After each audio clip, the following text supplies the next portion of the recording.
அன்பிற்கினியவர்களே, இனிய காலை வணக்கம். இன்றைக்கி அக்டோபர் 2ங்க. நம்ம தேசப்பிதா மகாத்மா காந்தியுடைய பிறந்த நாள், காந்தி ஜெயந்தி இல்லைங்களா? இன்றைக்கி நம்மளுடைய கருப்பு காந்தி காமராசர் ஐயாவுடைய நினைவு தினமும் கூடங்க. அவரை பற்றி கொஞ்சம் நினச்சி பார்ப்போங்களா? நம்ம காமராசர் ஐயா தன்னுடைய வாழ்நாளில் யாரையாவது ஒரு தடவை பார்த்து பேசிட்டாருன்னா எத்தனை வருஷம் ஆனாலும் அவர் அப்படியே ஞாபகம் வச்சுருப்பாருங்களாம். ஒரு சுற்றுப்பயணம் போனார் அப்படின்னாக்க கட்சிக்காக எல்லாம் சாப்பிட்டதுக்கப்புறம் தான் அவர் சாப்பிடுவாருங்களாம்.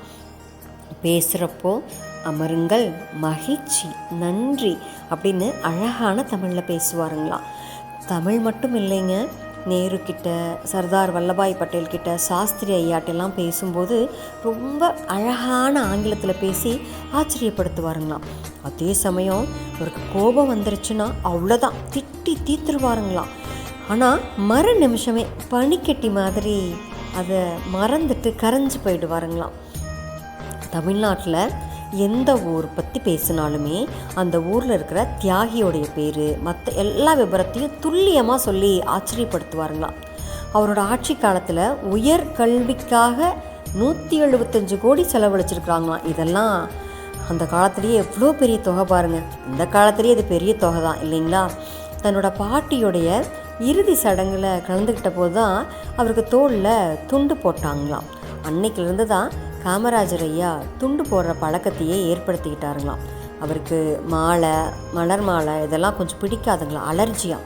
அதனால் யாராவது கழுத்தில் போட்டால் போடுறதுக்கு விடாமல் கையிலேயே வாங்கிப்பாருங்களாம். புகழ் பிடிக்காத மனுஷன் பாருங்களேன். அதே மாதிரி கதர் துண்டு யாராவது போட்டுட்டால் பயங்கரமாக சந்தோஷமாயிடுவாருங்களாம். ஏன்னா எதற்காக அந்த மகிழ்ச்சினா, அந்த கதர் துண்டுகள் எல்லாமே பால மந்திர் அப்படிங்கிற ஒரு ஆதரவற்றோர் இல்லத்துக்கு கொடுத்துருவாருங்களாம். இந்த மாதிரி அவரை பற்றி நான் நிறைய சொல்லிட்டு போகலாங்க. அந்த பச்சை தமிழனுக்கு நம்ம இன்றைக்கி அவரை பற்றி ஒரு நிமிஷம் நினச்சி பார்த்து அவருடைய நினைவு நாளை போற்றுவோன்னா அவருடைய நினைவுகளை போற்றுவோங்க. அவருடைய நினைவு நாளை நான் சொல்லலைங்க, சரிங்களா? நாளை சந்திப்போம் தோழமைகளே. மகிழ்வுடன் விஸ்டம் மெட்ரிக் மேல்நிலைப்பள்ளி செய்யாற்றை வென்றான்.